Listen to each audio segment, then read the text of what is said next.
Welcome, my friends. Well, there is stunning news coming from Disney today. Disney just cut Metaverse division under Iger's restructuring. Disney has cut its Metaverse division as part of the layoffs that will begin this week. The division was led by Mike White, who was previously in charge of Disney's consumer experiences and platforms. All 50 of the employees under White were let go, but White remains at the company. So, what does this mean for the world of entertainment, especially the streaming business? What does it mean for the economy? And, what does it mean for the future of the United States? But, before we get into all of that, please press the like button and leave us a comment below. We would love to hear from you. Please subscribe and hit the bell icon so that you are notified of upcoming videos when they are released. And, before we continue, a word from the sponsor of this video. Today's sponsor is InnerLife.com, creator of the InnerLife STS system. InnerLife STS is a cloud mobile platform for mental health care and its integration with primary medical care. InnerLife STS is designed for assessment, data collection and analytics, documentation, and progress tracking. InnerLife STS creates and composes conceptualized narratives and builds them into professional-grade reports. These reports are designed for use by mental health professionals, primary care physicians, justice system professionals and universities, and include mental health assessment reports, mental health treatment reports, and treatment progress reports. Disney is cutting its Metaverse division as part of the layoffs set to begin this week. Disney, like most companies in 2021, hopped on the Metaverse hype train after Facebook changed its name to Meta. The company outlined bold claims to create a new digital world. Former CEO Bob Chapek established a unit focused on the company's Metaverse strategy led by Mike White, who was previously in charge of Disney's consumer experiences and platforms. Chapek told employees in a memo at the time that White's task was connecting the physical and digital worlds for Disney Entertainment. The Metaverse refers to a hypothetical immersive virtual world where people can interact with each other and with virtual objects in real time. Disney has been involved in the Metaverse in several ways, primarily through its acquisition of various companies and investments in virtual reality and augmented reality technologies. One notable acquisition was that of Maker Studios in 2014, a digital media company that produces and distributes short-form content for YouTube and other social media platforms. Maker Studios has created content in the gaming and virtual reality space, and its expertise in these areas could be leveraged by Disney as it expands into the Metaverse. Disney has also invested in virtual and augmented reality technologies through its Disney Accelerator program, which invests in and mentors startups working on innovative technologies. One such startup is Nomadic, which creates location-based virtual reality experiences that allow users to physically move around in a virtual environment. In addition, Disney has partnered with other companies to create virtual experiences for its properties. For example, it partnered with Lenovo to create a Star Wars-themed augmented reality experience that allowed users to battle virtual stormtroopers.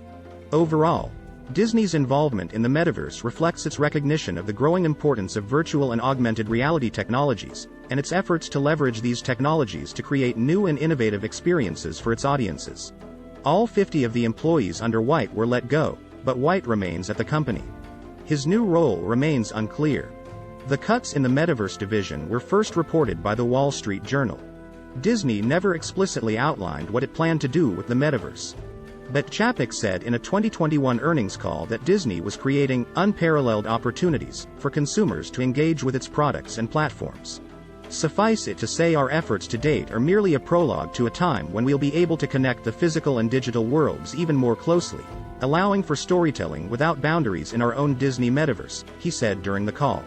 Chapek was succeeded by Bob Iger, who returned to Disney's helm late last year.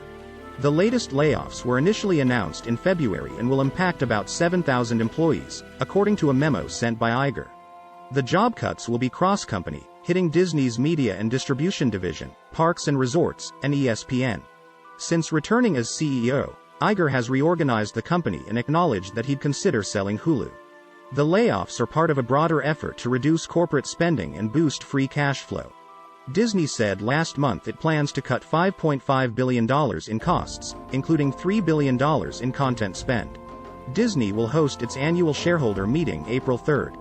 Disney chose to rehire Bob Iger as chief executive, after receiving internal complaints from senior leadership that Bob Chapek was not fit for the job, according to people familiar with the matter. The executive change came together quickly, blindsiding Chapek and his closest allies. Disney's board reached out to Iger on Friday. The Disney board did not seriously consider any other candidates, according to sources. The board was basically convinced that Disney's disastrous Q3 earnings report was related to complaints about Chapek's leadership. Disney CFO Christine McCarthy was one of the executives who expressed a lack of confidence in Chapek. McCarthy has been Disney's CFO since 2015 and was Iger's CFO before Iger retired as CEO in 2020.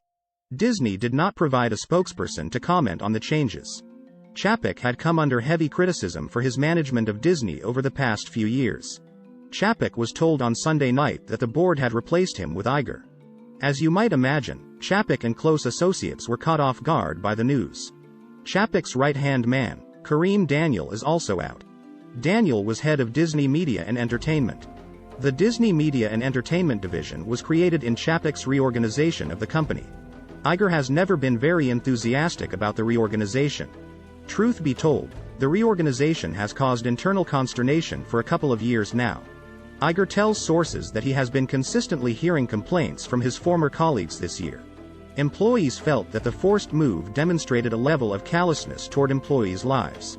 This was especially antithetical to Disney's family-friendly culture. There were some internal CEO candidates identified who might be able to take the job sometime in the future.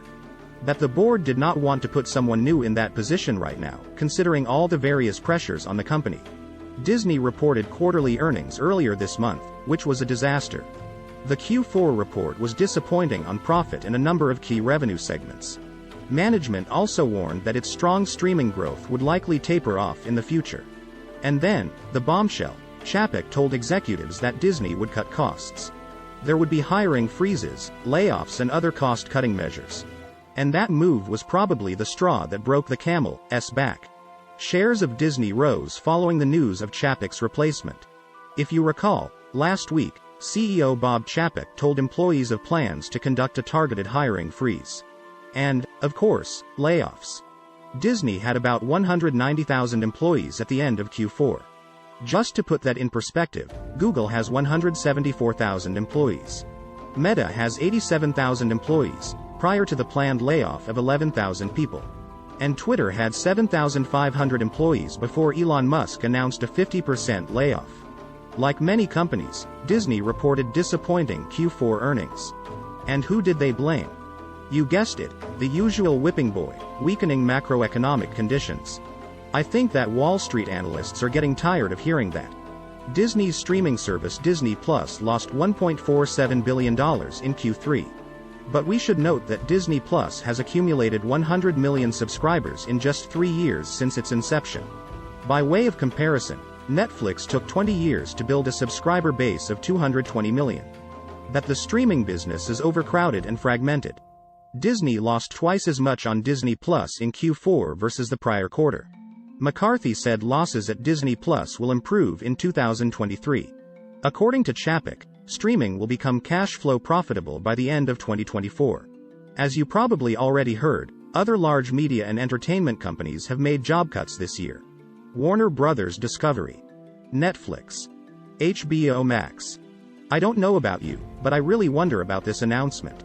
It seems that CEOs are getting the message from Wall Street analysts that the more layoffs, the more we will recommend your stock.